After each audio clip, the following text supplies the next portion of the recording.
Hi everyone! I don't know if I'm the only one, but every time when I have seen one of those salads that uses just a handful of pomegranate seeds, I was literally like, but what do I do with the rest? For that amount, it's not even worth the hassle of opening it. And that's why, to be honest, I was always skipping it in the recipes. But recently, I realized I could introduce more pomegranate into my life by making a smoothie with the star ingredient, of course, being pom seeds. Let's get into it. There is a lot of tutorials on how to open the pomegranate, so I'm sure you're gonna find a way that's right for you.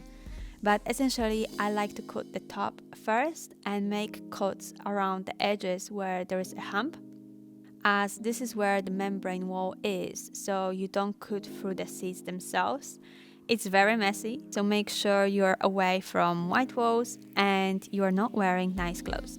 Then you just need to pull them from the nest, and this is the part when some bits and pieces can fall on the wall or floor.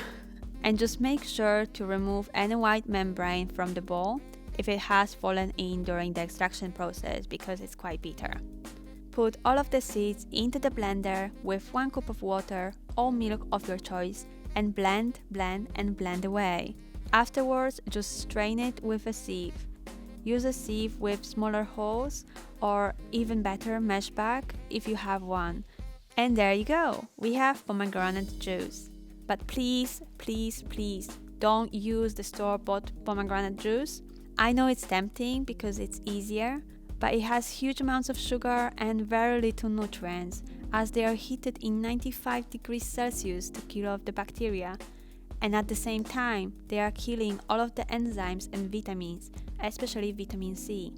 Once we have the pomegranate juice, rinse the blender and add 1 pear with skin or without skin for extra smoothness, 1 frozen banana for creamy texture, half of a cup of frozen raspberries. Feel free to throw some strawberries in there as well if you have some for extra pinky color and sweetness. 1 tablespoon of yogurt. I use full fat because A, this fat is good for you, and B, they put way more sugar in the non-fat ones to compensate for flavor, so watch out for that.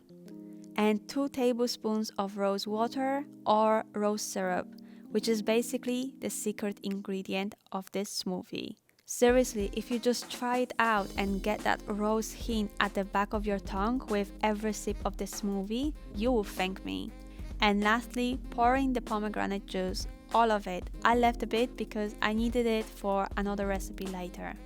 It's best to blend it for at least 90 seconds to make sure that any bits and pieces that have escaped the sieve are blended properly. Pomegranates are one of the fruits that are in season during winter time, so eat or drink them now while they are still at peak.